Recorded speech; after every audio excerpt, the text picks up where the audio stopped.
చెప్పిన మేరకు ఇది ఒక మహాయజ్ఞం అని తెలిసి చెప్పిన మేరకు 2020 డిసెంబర్ 21వ తారీఖున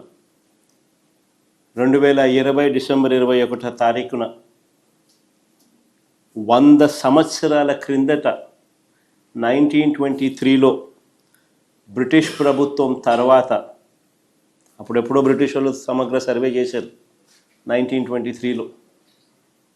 దాని తర్వాత ఎప్పుడూ కూడా ఎక్కడా కూడా సమగ్ర రీసర్వే అన్నది ఎప్పుడూ కూడా ఆలోచన కూడా చేయడానికి కూడా ఎవరు సాహసించరు.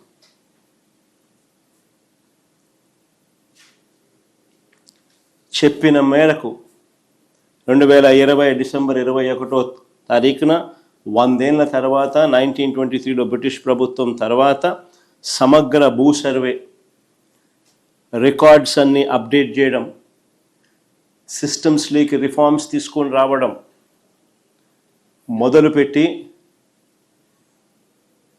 ఒక గొప్ప అడుగు పడింది ఆ రోజు. నిజంగా ఇది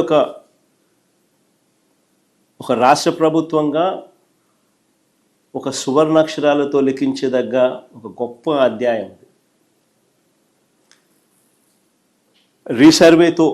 సమగ్ర రీసర్వేతో కూడిన ఈ సంస్కరణలు మేము చేసినది నిజంగా ఒక మహాయజ్ఞం లాంటిది. చెప్తా ఎందుకు అంత యజ్ఞం అనే పదం ఎందుకు వాడుతూ ఉన్నాను అని అంటే, ఒకసారి ఆ లోతు లేకపోతే మీతో పాటి ప్రజలందరికీ కూడా అర్థమవుతుంది అసలు ఎంత లోతుగా పోయాము అని. ఇది చెయ్యాలి అని అంటే ఎంత కష్టమైన పని అని కూడా అందరికీ అర్థమవుతుంది. దేశ పరిపాలనా చరిత్రలో భూ సంస్కరణలో సువర్ణాక్షరాలతో ఎందుకు లిఖించదగ్గ అధ్యాయం అని చెప్పి కూడా చెప్తా. ప్రజలకు, రైతులకు వివాదాలు లేని విధంగా,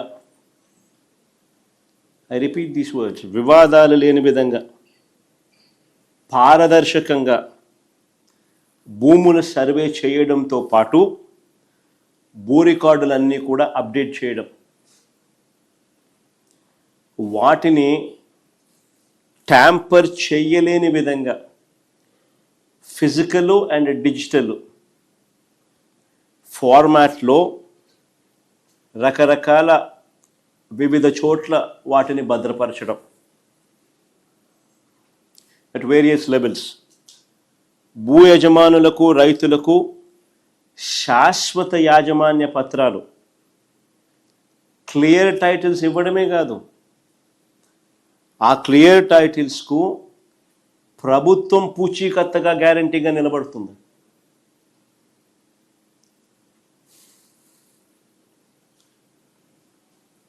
మోస్ట్ అడ్వాన్స్డ్ సెక్యూరిటీ